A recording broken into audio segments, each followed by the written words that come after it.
ಎಲ್ಲರಿಗೂ ನಮಸ್ಕಾರ. ಅಲ್ಫೈನ್ ಅಕಾಡೆಮಿಗೆ ಸ್ವಾಗತ. ಇಂದಿನ ಈ ವಿಡಿಯೋದಲ್ಲಿ ನಾವು ದಾದಾಬಾಯಿ ನವರೋಜಿ ಅವರ ಬಗ್ಗೆ ತಿಳಿದುಕೊಳ್ಳೋಣ.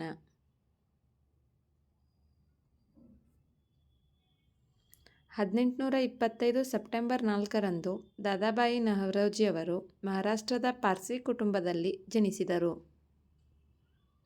1866ರಲ್ಲಿ ಈಸ್ಟ್ ಇಂಡಿಯಾ ಅಸೋಸಿಯೇಷನ್ ಎಂಬ ಸಂಸ್ಥೆಯನ್ನು ಲಂಡನ್ನಲ್ಲಿ ಸ್ಥಾಪಿಸಿದರು.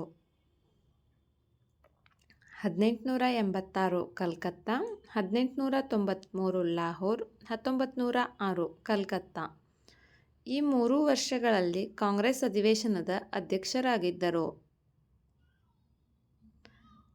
ಭಾರತದ ಸಂಪತ್ತಿನ ಸೋರಿಕೆಯನ್ನು poverty and un-British rule in India ಎಂಬ ಗ್ರಂಥದಲ್ಲಿ ನವರೋಜಿ ಅವರು ಚರ್ಚಿಸಿದ್ದಾರೆ. 1892ರಲ್ಲಿ ಬ್ರಿಟಿಷ್ ಪಾರ್ಲಿಮೆಂಟ್ಗೆ ಆಯ್ಕೆಯಾದ ಪ್ರಥಮ ಭಾರತೀಯ ದಾದಾಬಾಯಿ ನವರೋಜಿ ಅವರಾಗಿದ್ದಾರೆ.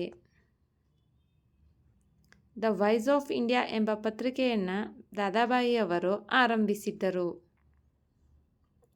ಇವರನ್ನು ಭಾರತದ ವೃದ್ಧ ಪಿತಾಮಹ, the grand old man of India ಎಂದು ಕರೆಯಲಾಗುತ್ತದೆ. 1917 ಜೂನ್ 30ರಂದು ಮುಂಬೈನಲ್ಲಿ ಮರಣ ಹೊಂದಿದರು. ವಿಡಿಯೋ ನೋಡಿದ್ದಕ್ಕಾಗಿ ಧನ್ಯವಾದಗಳು. ವಿಡಿಯೋದಲ್ಲಿರುವ ಮಾಹಿತಿ ಇಷ್ಟವಾದರೆ ವಿಡಿಯೋಗೆ ಒಂದು ಲೈಕ್ ಮಾಡಿ. ಮತ್ತಷ್ಟು ಮಾಹಿತಿಗಾಗಿ ನಮ್ಮ ಚಾನಲ್ನಲ್ಲಿರುವ ವಿಡಿಯೋಗಳನ್ನು ವೀಕ್ಷಿಸಿ. Thank you.